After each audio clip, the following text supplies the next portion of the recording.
In this video, how to create a flame effect around a subject in Photoshop. In Photoshop, open an image with a strong subject. What you need to do then, select and go to Subject. This will create a selection. This selection is quite complicated, so go to Select and down here to Modify and Smooth. I would suggest 28 and click OK. And now you've got a very smooth selection. Then go to Path. You can find that in the window menu. Right side menu, click here and Make Work Path. Set its tolerance to 1 and click OK.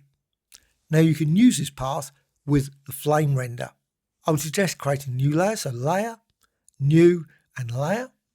Click OK and then go to Filter and down to Render and Flame. Click OK and now you've got this effect. There's a number of options. Flame type, you can go for one flame along path, which I think creates a lovely image. Multiple flames, even more intense. Also, multiple flames one direction, multiple flames path directed, and so on. A variety of different options are available, and you can modify the width. So if you want to reduce it down, you get an effect like that, or increase it to the max. I'm just going to go with something like there, about 45. You can modify the angle, interval, which increase that. You can see that sort of effect. Reduce it down again, and then click OK. And you've got an effect like that. You can always undo, so undo that, go to Filter, and again, Render and Flame. And this time, go for multiple flames one direction to create a sort of Francis Bacon-like effect.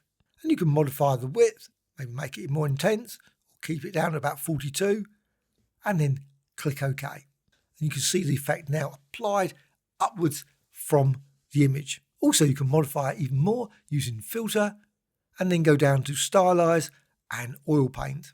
Set it to the max and click OK. And you can apply it a couple of times to smooth the flame effect. Now this flame can be moved around, repositioned. You can also add layer effects and much more to it.